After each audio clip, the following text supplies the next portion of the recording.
Bismillahirrahmanirrahim. In this lecture, we are going to discuss resonance effect along with some short questions that can be asked from you in your exams. So, coming towards our topic, first of all, we will discuss about the resonance effect definition. So, the decrease of electron density at one position of a molecule accompanied by increase in electron density at another position is called resonance effect. इसका क्या मतलब है कि electron with in the molecule के अंदर एक जगह पर इलेक्ट्रॉन डेंसिटी का कम होना और उसके बदले में दूसरी जगह पर बढ़ना, या हम नॉर्मली कह सकते हैं कि एक मॉलिक्यूल के अंदर किसी भी मॉलिक्यूल के अंदर इलेक्ट्रॉन्स का मूव करना। जाहिर है जब इलेक्ट्रॉन्स एक जगह से दूसरी जगह मूव करेंगे तो एक जगह पर कमी हो जाएगी और एक जगह पर इलेक्ट्रॉन ज़्यादा हो जाएंगे। ठीक है, या हम इलेक्ट्रॉन्स की जगह पर हम बॉन्ड का वर्ड भी यूज़ कर सकते हैं कि बॉन्ड किससे बना होता है, इलेक्ट्रॉन से बना होता है। तो बॉन्ड का मूव करना भी हम रेजोनेंस इफेक्ट कह सकते हैं कि एक जगह से दूसरी जगह बॉन्ड मूव करता है। तो इसके लिए हमारे पास बेसिकली कुछ शॉर्ट क्वेश्चन बहुत इंपॉर्टेंट है जो अक्सर एग्जाम्स में पूछे जाते हैं, वो हम यहाँ पर डिस्कस करेंगे आज। जैसे है कि why ammonia is stronger base than aniline, या एनीलाइन भी कहते हैं इसको। तो एनीलाइन का सबसे पहले हम स्ट्रक्चर देखते हैं कि क्या होता है। अमोनिया जो है वो NH3 होता है हमारे पास और अमोनिया के पास एक लोन पेयर होता है। जबकि अगर हम बात करें एनिलीन की तो बेंजीन के ऊपर NH2 लगा हुआ होता है और साथ उसके ऊपर एक लोन पेयर होता है। तो उन्होंने कहा कि अमोनिया स्ट्रॉन्गर बेस क्यों है एनिलीन से। सबसे पहले हम देखते हैं कि बेस होती क्या है। बेस क्या होती है, बेस वो होती है जो इलेक्ट्रॉन पेयर को डोनेट करे। ठीक है, अमोनिया के पास यहाँ पर भी एक इलेक्ट्रॉन पेयर है और यहाँ पर भी इलेक्ट्रॉन पेयर है। तो हम क्यों कह रहे हैं कि अमोनिया जो है वो स्ट्रॉन्गर बेस है, यानी अमोनिया इजीली डोनेट कर देता है इलेक्ट्रॉन पेयर। तो हम देखते हैं इसकी रीज़न क्या है। इसकी रीज़न ये होती है कि ये वाला जो लॉन पेयर है ना, ये लॉन पेयर जो है वो with in the molecule resonance में इन्वॉल्व हो जाता है। मतलब ये जो इसके इलेक्ट्रॉन्स हैं, ऊपर इलेक्ट्रॉन पेयर प्रेजेंट है, ये रेजोनेंस करने लग जाता है बेंजीन रिंग के साथ। जबकि यहाँ पर तो ऐसा कोई स्ट्रक्चर नहीं है, नीचे साथ कोई अटैचमेंट नहीं है और अमोनिया के अंदर जो है वो रेजोनेंस नहीं हो रही होती। तो रेजोनेंस यहाँ पर हो रही होती है, इस वजह से इसके इलेक्ट्रॉन्स मोस्टली अवेलेबल ही नहीं होते। किसके लिए इलेक्ट्रॉन्स अवेलेबल नहीं होते? डोनेट करने के लिए। तो बेस तो वही होती है जो इलेक्ट्रॉन्स इजीली डोनेट कर देगी। इलेक्ट्रॉन्स इजीली डोनेट नहीं कर सकती क्योंकि इसके पास हर टाइम अवेलेबल नहीं होते इलेक्ट्रॉन्स, बल्कि वो अंदर रेजोनेंस में बिजी होते हैं। तो हम कहेंगे कि इसलिए अमोनिया जो है वो एक स्ट्रॉन्गर बेस है। इसकी थ्योरी आप यहाँ से पढ़ सकते हैं। ये वाली पहले मैंने लिखी थी लेकिन ये मुझे इतनी कोई एक्यूरेट नहीं लगी, आप लोग नीचे वाली से ज़्यादा ईजिली अंडरस्टैंड कर सकते हैं इसको। तो मैं आपको रीड कर देती हूँ। Ammonia is a stronger base than aniline. In aniline lone pair on nitrogen is involved in resonance with benzene ring and therefore not available for donation to the extent as in ammonia. Since ammonia can lose easily electron pair while aniline cannot, thus ammonia is stronger base than aniline.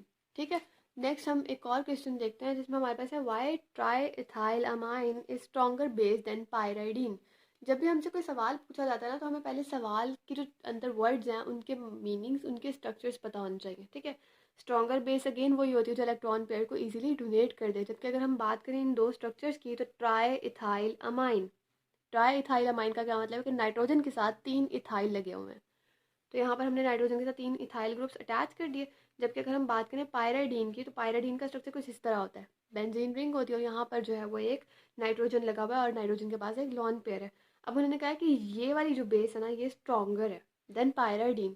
इसमें भी हम same reason देंगे कि यहाँ पर ऐसे कोई structure नहीं है जहाँ पर रेजोनेंस हो रही हो, लेकिन यहाँ पायराडीन के अंदर वो बेंजीन रिंग के साथ रेजोनेंस करने लग जाते हैं स्ट्रक्चर, उसके इलेक्ट्रॉन पेयर्स। तो इलेक्ट्रॉन पेयर्स जो है वो अवेलेबल नहीं होते। मतलब कि क्या हुआ कि सेम रीज़न आई। तो लेकिन हमने यहाँ पर जो है ना वो 2 रीजंस दिए हैं और 2 रीजंस हम देखते हैं कि वो क्या क्या है। पहली रीज़न तो हमारे पास वही है कि इलेक्ट्रॉन्स जो हैं वो अवेलेबल नहीं होते, डीलोकलाइज्ड हुए वो होते हैं और वो बेंजीन रिंग के अंदर रेजोनेंस कर रहे होते हैं। ठीक है, जबकि अगर हम बात करें सेकंड रीज़न की तो सेकंड रीज़न हमने क्या दी कि ये वाला स्ट्रक्चर अगर आप लोग गौर से देखें तो ये sp3 हाइब्रिडाइज्ड है। ठीक है, sp3 हाइब्रिडाइज में s करेक्टर कितना होता है 25%। ठीक है, जबकि अगर हम बात करें पायराडीन की तो पायराडीन जो है वो sp2 हाइब्रिडाइज्ड है। ये sp2 हाइब्रिडाइज्ड और इसमें s करेक्टर कितना है 33%। 33% इसमें हमारे पास क्या है s करेक्टर, जबकि इसमें कितना है 25%। अब आपको शायद याद हो कि हमने इंडक्शन वाले टॉपिक में भी यही पढ़ा था कि s करेक्टर जितना ज़्यादा होगा एसिडिटी उतनी ज़्यादा होगी और बेसिसिटी उतनी कम। इसमें s करेक्टर ज़्यादा है, इसका मतलब है इसमें एसिडिटी ज़्यादा है और basicity come.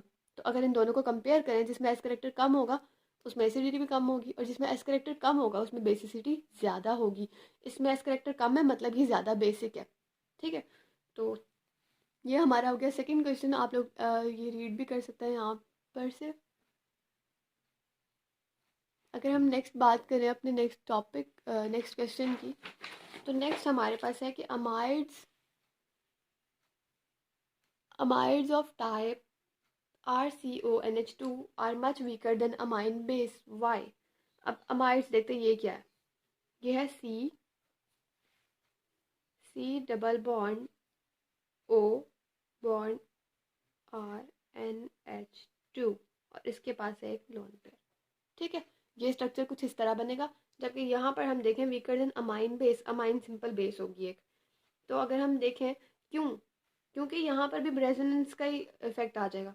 It is due to resonance effect as amides undergo resonance. Amides के अंदर रेजोनेंस होती है, देखे ना यहाँ पर रेजोनेंस कैसे होगी, ये वाला बॉन्ड कभी यहाँ ट्रांसफर हो जाएगा, कभी इसके साथ बॉन्ड बना लेगा, ये इलेक्ट्रॉन्स जो है वो मूव करेंगे। या अगर हम नीचे देखते हैं, यहाँ पर दिया गया, ये देखें, ये वाला बॉन्ड जो है वो यहाँ ट्रांसफर हो गया, ऑक्सीजन पर नेगेटिव चार्ज आ गया, और यहाँ पर इसके ऊपर पॉजिटिव चार्ज आ गया, क्योंकि अमोनिया ने कितने ज़्यादा बॉन्ड बना लिए, 4। जबकि अमोनिया 3 बना सकता है, इसने अपने लॉन पेयर से भी एक बॉन्ड बना लिया, तो यहाँ पर इसके ऊपर पॉजिटिव साइन आ गया, इसके ऊपर नेगेटिव। जबकि अगर हम अमाइन की बात करें, सिंपल अमाइन बेस की, तो अमाइन तो ये है, अमाइन है NH2 के साथ R मिला हुआ है, तो ये यहाँ पर कोई रेजोनेंस नहीं हो रही। तो जब यहाँ पर कोई रेजोनेंस नहीं हो रही, तो हम कहेंगे कि यहाँ इसमें रेजोनेंस नहीं है, इस वजह से ये जो है वो स्ट्रॉन्ग बेस है, इसमें इजीली अवेलेबल है, इलेक्ट्रॉन्स इजीली डोनेट कर सकते हैं। जबकि अगर हम यहाँ की बात करें तो ये रेजोनेंस में बिजी हैं, सेम रीज़न जैसे हमने पिछले 2 क्वेश्चन में पढ़ी।